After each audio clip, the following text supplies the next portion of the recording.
Harry Gant, in my opinion, is one of the coolest guys that's ever driven a NASCAR.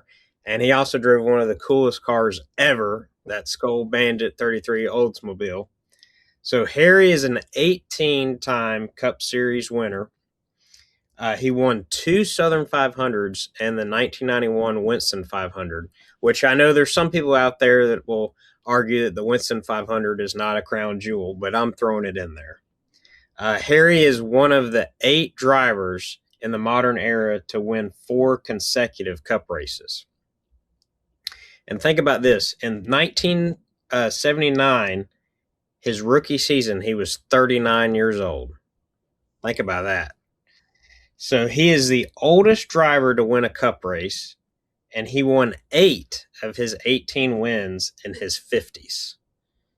That's a pretty wild stat. So my first question is, whoever said a green car was bad luck? I don't know who said that. Yeah, I mean, that's what I always heard in racing, that, a green race car is bad luck.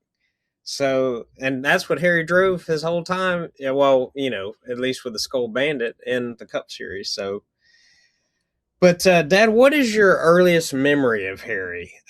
Is there anything particular in your early career, your early stint in NASCAR in 1981, 1982 that stands out about him? So I didn't really have a lot of interaction with Harry in 82. 81, 82, when I was dipping my toe in, and 83 in the limited time that I ran with him. I didn't talk to him a whole lot.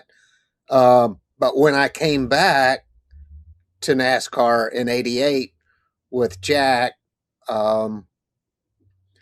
that's when, I had been running the Busch series the year before full time, and Harry ran quite often in the Busch series back then. And so we were starting to cross paths and speak and talk a lot.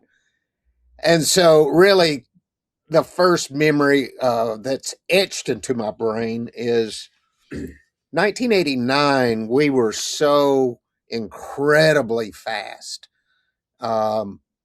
Everywhere, every race, it was incredible, but we couldn't win a race. It's every time we ran awesome, somebody else ran better. And the next race after the Pocono race, we're standing. Usually I talk to Harry at the driver's intros when we were waiting to get introduced. And Harry, he looks at me, and he's short sentences. He never talked a lot, and his sentences were short. And he spoke kind of what I'd say country a little bit. Taylorsville. Yeah, Taylorsville. He spoke Taylorsville. Yeah. And so we're standing there, and he looks at me. We make eye contact. He goes, "I seen you up there spinning your wheels like a rookie." And yeah, I just thought, I guess I wasn't, Harry was a master at, saving his equipment and saving his tires, and he was right. Yeah, I was up there at poker. Are you just trying real hard? I was trying real hard. Yeah, and I was up there in front of him. Of course, I was sliding the hell out of my race car trying to get something, and of course he eased up there and passed me a little bit like Bob Seneker did in ASA. So that's probably my first really etched in memory. I seen you up there spinning your wheels like a rookie. Now that kind of leads me into my next question. What was it? Because y'all ran the Busch series a lot together, and he won quite a bit as well in the Busch series, 21 times, I think. Yeah. What would he say to you after he had won a Busch race on Saturday, but when you saw him before the Cup race on Sunday? When you would go up to him and compliment him on his win, what would he say to you? It was always driver's intros. That's where we cross paths, and that's where we talk, and I'd say, good run yesterday. Oh, clutch was slipping, or dang, Harry, good run yesterday. Thing's on 7 cylinders. You know, that's what He'd always have an he'd excuse. always say. Yeah, Oh yeah, oh no, no, he'd say that thing is skipping. It's skipping. yeah. Yeah, Even though he won and beat yeah, everybody, yeah, yeah, beat there's everybody. something So wrong with the yeah, car. always something wrong with the car. He drove that Yeah, Ed Whitaker's car, which was rocket ship, and I think um, um, that Chris was the crew chief, and everything Chris ever worked on was really fast. And Harry'd go over there and drive that thing and whoop us, and then the next day he'd tell us what the car was, old clutch was slipping or something. so, is there any driver that you could compare Harry to as far as his driving style? What was Harry's driving style like? Well, I think Harry was, the first guy I think of, which was the total extreme of this was Bob Seneker. Harry was smooth, he was smart, he was calculated, um, and he focused on, my driving style, wound up being a lot similar to his. He focused on that after the last pit stop. That's when he really dropped the hammer.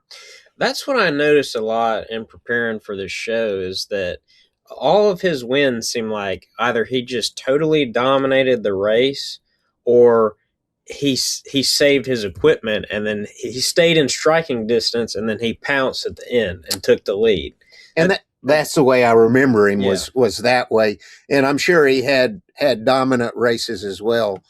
I just probably wasn't I wasn't admiring that as much as you know uh, being a Bob Seneker type, Mhm. where he just put the whole race all afternoon was all headed toward that last run after the last pit stop.